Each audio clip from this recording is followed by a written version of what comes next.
210, 211, 212।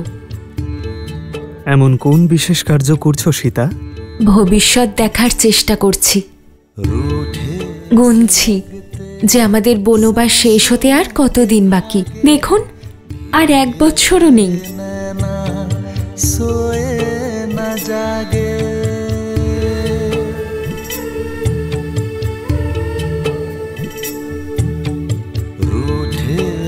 लगते सांसों के धागे भीगे ये नैना सोए न जागे तन से प्राण विलग हों जैसे सिया से राम अलग हो कैसे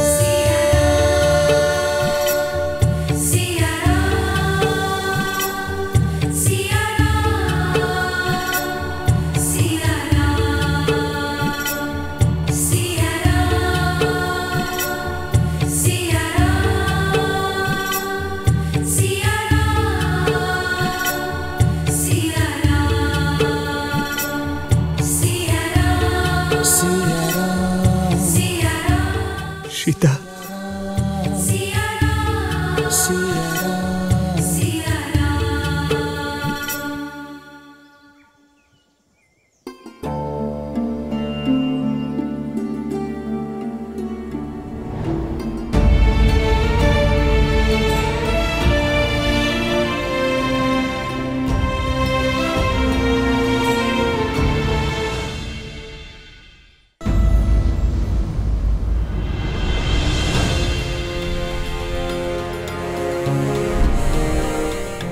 ধন্যবাদ জাম্ববান মশাই, আপনি আমার পিতৃতুল্য। একজন গুরুর মতো আপনি আমার অস্তিত্বের নবজন্ম দিয়েছেন। আপনাকে ধন্যবাদ হনুমানের সঙ্গে হনুমানের পরিচয় ঘটানোর জন্য, আমার সত্য স্মরণ করিয়ে দেওয়ার জন্য। প্রভু শ্রীরামের কৃপায় যে সত্যের বোধ আমার হয়েছে, তারপরে আর মাতা সীতার খোঁজে 1 মুহূর্তও বিলম্ব করা উচিত হবে না। জাম্ববান মশাই, আমায় অনুমতি দিন। বিজয়ী হয়ে ফিরে এসো হনুমান। দেবী সীতাকে খুঁজে বার করার সংকল্প পূর্ণ করে ফিরো।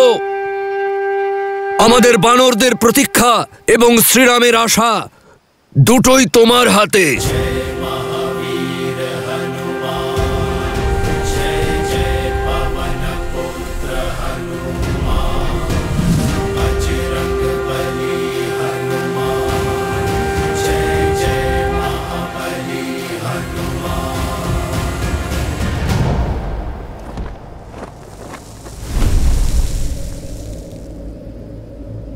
জয় শ্রীরাম।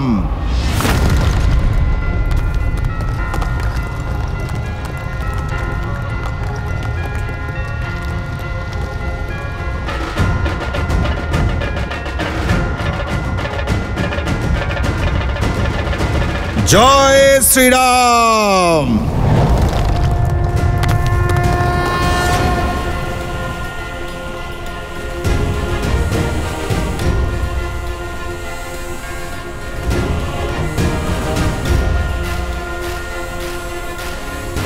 সীতাপতি রামচন্দ্রের জয়। পবন পুত্র হনুমানের জয়। জয় শ্রীরাম।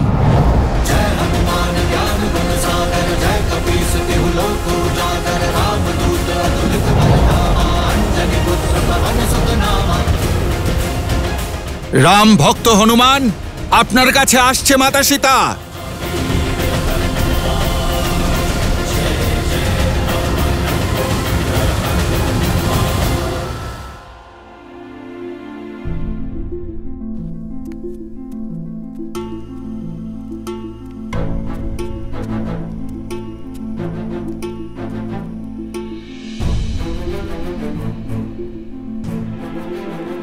লঙ্কাতে অসন্তোষ সৃষ্টি হয়েছে।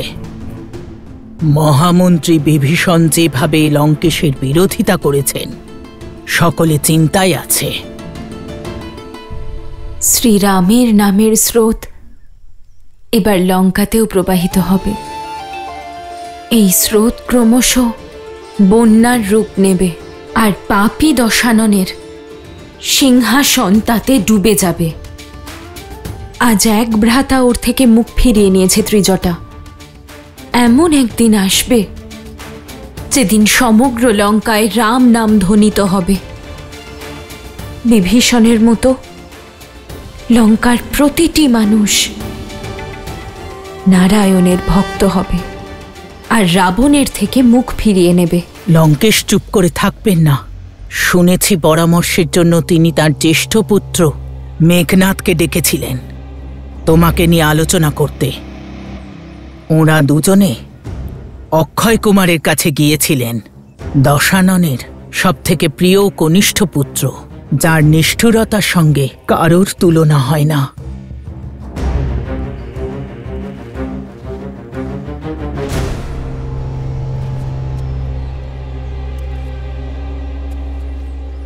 শুধু এইটুকু ভোজন একজটা? এইটুকু জোগাড় করাই তো অসম্ভব হয়ে উঠেছিল। পাহারা বাড়িয়ে দেওয়া হয়েছে, প্রতি পদে পদে নানা রকম প্রশ্ন করছে। এই নাও।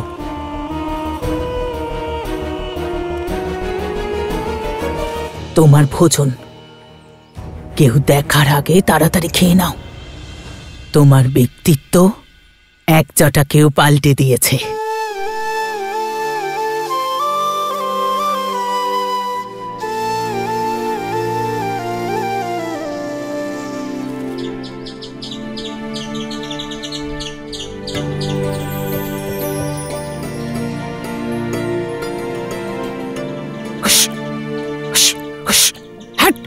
না একজটা, দাঁড়াও।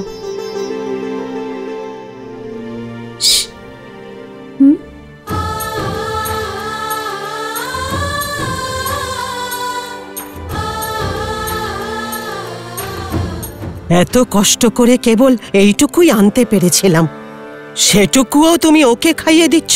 তুমি কি করে জানলে একজটা যে বিধাতা এই ভোজন আমার জন্য পাঠিয়েছেন? হতেই তো পারে যে তোমাকে আর আমাকে নিমিত্ত করে নারায়ণ ওর পেট ভরাতে চান।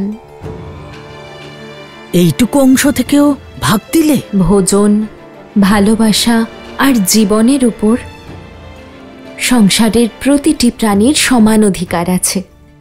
আর এটা আমার সৌভাগ্য যে আমি আমার ভালোবাসা আর ভোজন অন্য কারোর সঙ্গে ভাগ করে নিতে পারছি। আর এটা জানা সত্ত্বেও যে সামনে একটি ক্ষুধার্ত প্রাণী রয়েছে, কেউ একা কি করে ভোজন করবে ত্রিজটা? সাবধান! মহাবলী মহাবীর অক্ষয় কুমার পদার্পণ করছেন।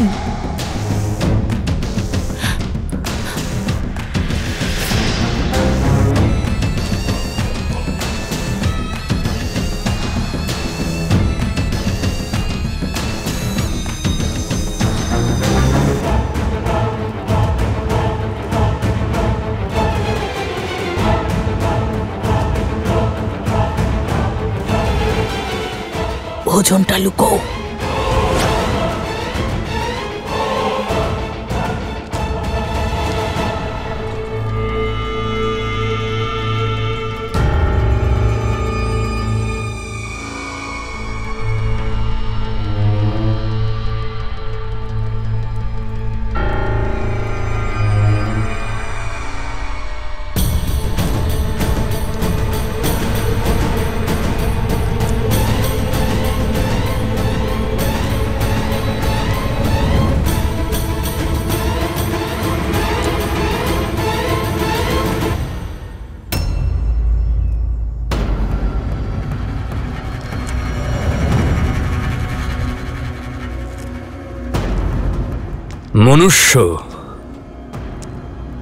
মনুষ্যদের প্রতি সর্বদা আমার ঘৃণা আসে। কেমন বানরদের মতন দেখতে, নির্বল এবং নির্গুণ।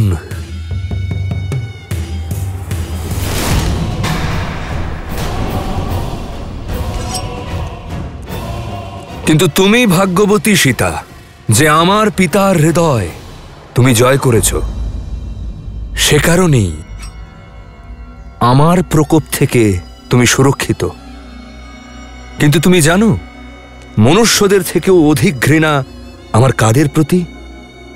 সেই রাক্ষসরা যারা ভুলে গেছে যে তারা রাক্ষস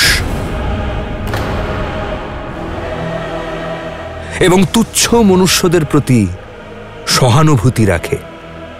কি ত্রিজটা, তাদের প্রতি তো ঘৃণাই করা উচিত যারা মনুষ্যদের প্রতি স্নেহ রাখে। মনে হয় লঙ্কার এই অতিথির তোমার সৎকার ভালো লেগেছে। অন্ন জল ছাড়াও কত সন্তুষ্টি মুখে। ভালো কাজ করছো।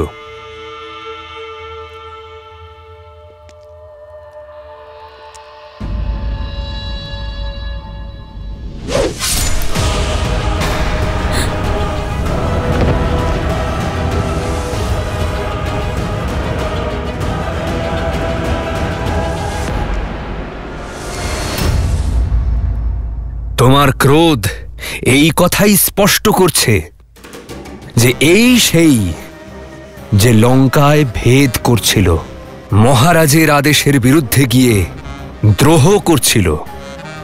তাই তার এই শাস্তি পাওয়া উচিত।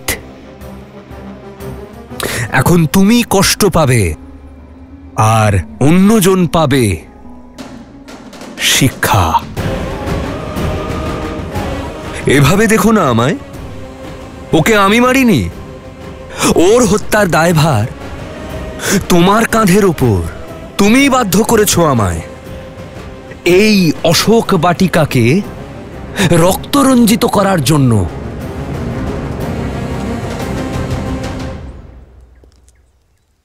এখনো এত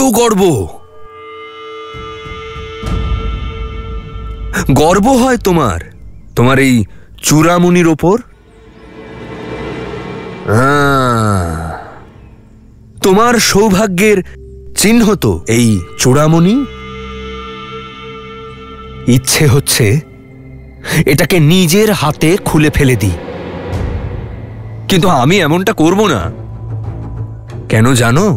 এর জন্য নয় যে এটা একটা স্ত্রীর সৌভাগ্যের চিহ্ন, বরং এই জন্য কারণ একদিন তুমি নিজের হাতে এই চূড়ামণি খুলে ফেলবে। তখন যেই রামের নামের জন্য তোমার এত দম্ভ, ওর ছিন্ন মস্তক তোমার সামনে থাকবে।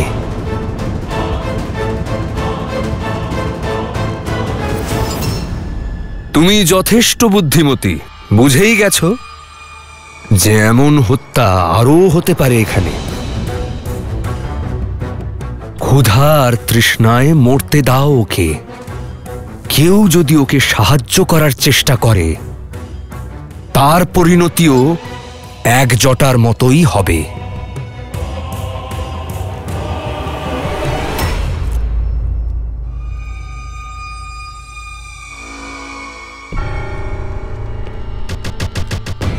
ও হ্যাঁ, আমি তো নিজের পরিচয় দিতেই ভুলে গিয়েছি। আমি হলাম লঙ্কেশের পুত্র অক্ষয় কুমার। এই অশোক বাটিকার দায়িত্ব এখন আমার। তাহলে আমিও আমার পরিচয় দিই অক্ষয় কুমার। আমি রঘু বংশের কুলবধূ, রঘুনন্দন শ্রী রামের অর্ধাঙ্গিনী সীতা। ঠিক বলেছ তুমি। এই চূড়ামণি আমি আমার কেশ থেকে অবশ্যই খুলে রাখব। তবে যেদিন এটা ঘটবে সেদিন থেকে লঙ্কার, লঙ্কেশের আর তোমার সর্বনাশের সূচনা হবে।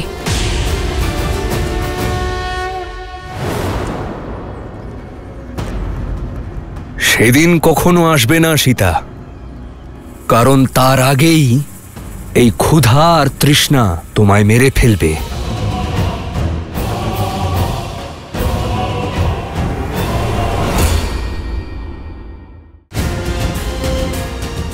অদ্ভুত দৃশ্য। সাগরের মধ্যে থেকে কি উঠে আসছে? আমায় অতি শীঘ্র প্রভু রামের কাজ শেষ করতেই হবে। এই পর্বতকে আমি পরে দেখে নিচ্ছি।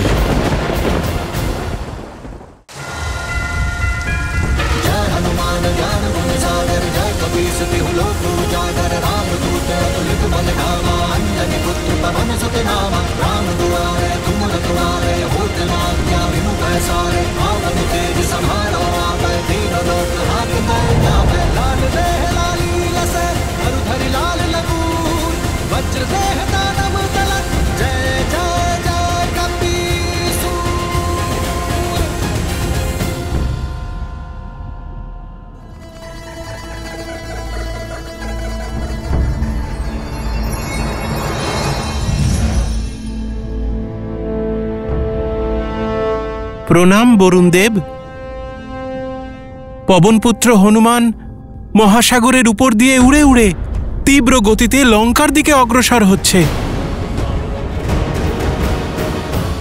না, এটা হতে পারে না। লঙ্কেশ্বর রাবণ আমাকে এই শর্তে প্রাণদান করেছিলেন যেন আমি তার লঙ্কাকে রক্ষা করি। ওনার অনুমতি ছাড়া কাউকে যেন ওনার রাজ্যে প্রবেশ করতে না দিই। কিন্তু হনুমান তো স্বয়ং শিবের অংশ। উনি শ্রীরামের কার্যে চলেছেন।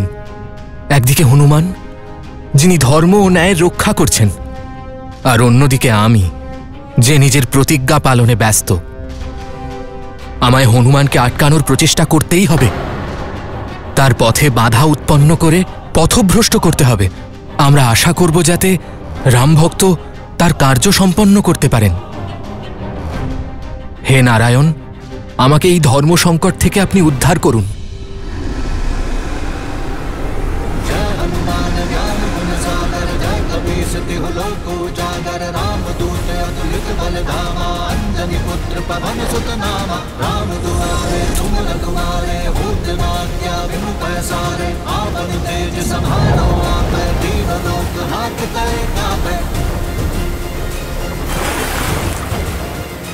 অদ্ভুত দৃশ্য। এই পর্বত নিয়ে আমি পরে ভাবব।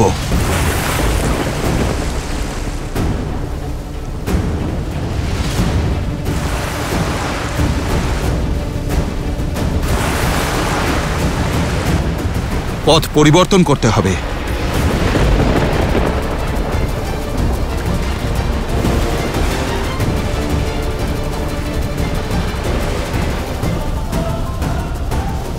আমায় অতি শীঘ্র প্রভু রামের কাজ শেষ করতেই হবে। মাতা সীতাকে আশ্বস্ত করতে হবে। এই পর্বত নিয়ে আমি পরে ভাবব।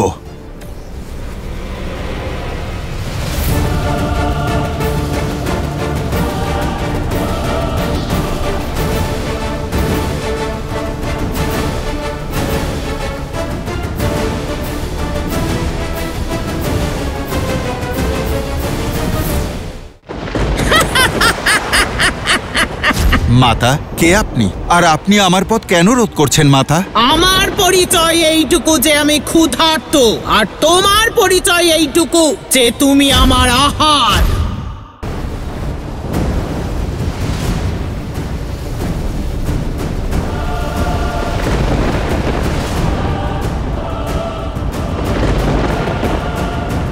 কে তুমি যে ধর্ম আর কর্তব্যের পথে বাধা সৃষ্টি করছো? আমায় এগিয়ে যেতে দাও।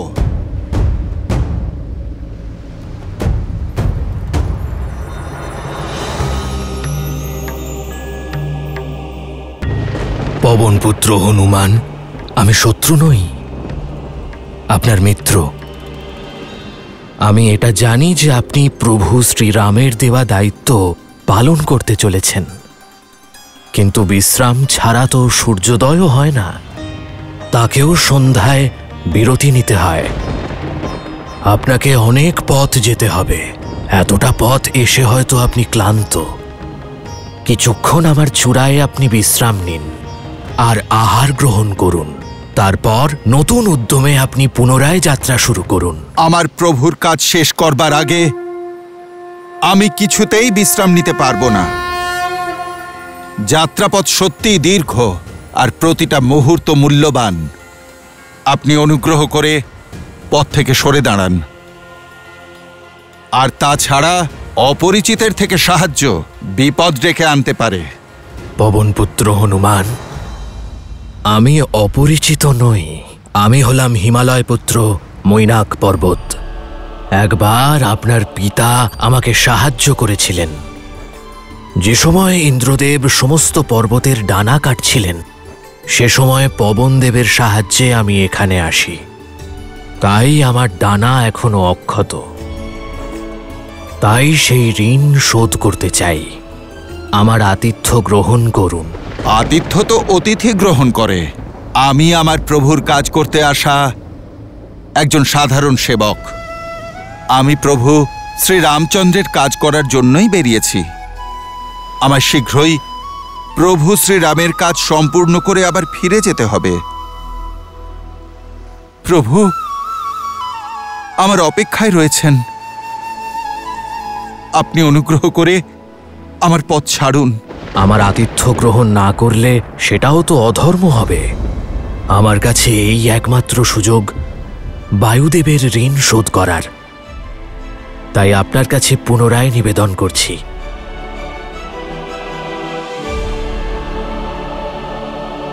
আপনার যেমন অভিরুচি পর্বতরাজ মৈনাক।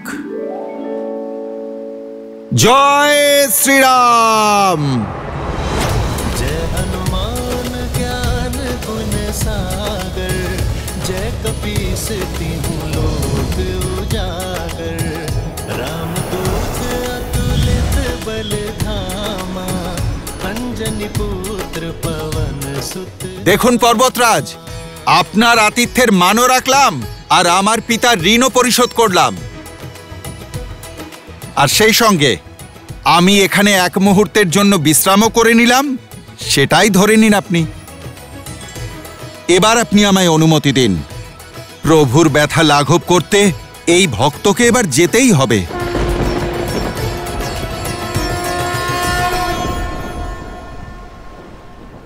জয় শ্রীরাম। সর্বদা বিজয়ী হও পবনপুত্র হনুমান।